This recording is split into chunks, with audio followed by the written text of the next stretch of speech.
This episode is brought to you by the incredible Anne Ringline. Looking to get active, have a blast, and satisfy your sweet tooth? Then the cookie run is for you. Every Wednesday at 6 p.m., the community meets for a fun run, and the best part, you get to enjoy some of the best cookies in town donated by the Cookie Company. So lace up those sneakers, bring your sweet tooth, and join us at the Lincoln Running Co. on Q Street here in downtown Lincoln. This season is dedicated to my family and my home country, Lebanon. A part of me that now feels too distant to reach. I lived there for 14 years, creating some of my best memories. I had the sweetest family, the most amazing friends, not to mention the warmth of my neighbors, the delicious food, the perfect weather, and of course, the beach. I gave all of that up, believing my life would begin once I left. It wasn't until much later that I realized it was actually when it ended. How do you lead a normal life when you're not well? How many masks can you wear? Which mask do you even choose? I tried to pretend that I'm well. I truly did.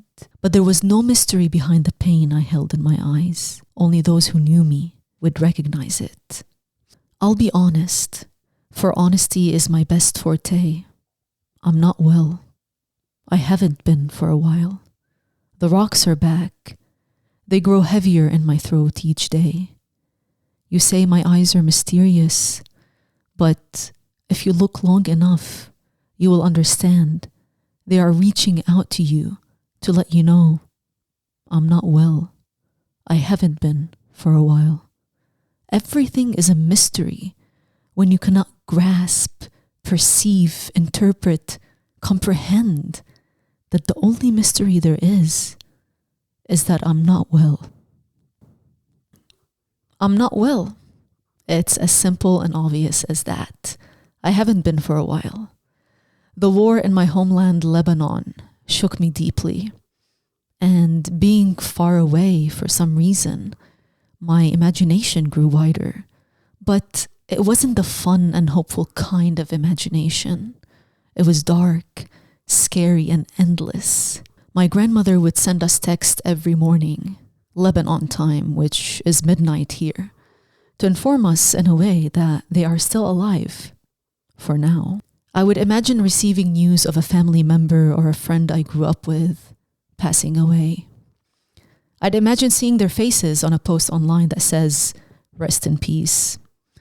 I'd imagine a headline reading, "A family of 5 dies under the rubble due to an Israeli attack. The rescue team is still searching for their bodies." I'd imagine them sitting peacefully as a missile blows them up to pieces.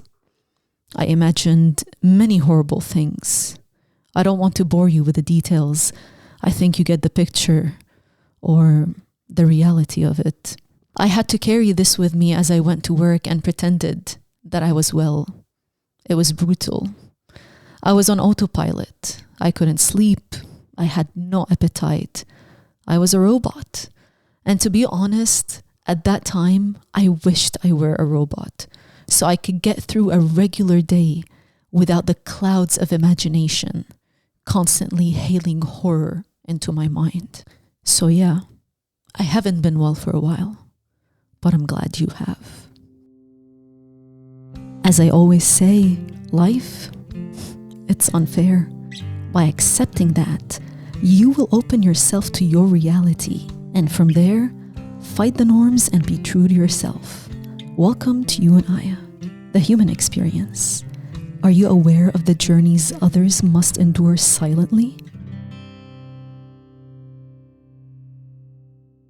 Wow, this was heavy. I feel like I've painted a very graphic picture for you, but unfortunately, this was the reality for so many people in Lebanon during that time.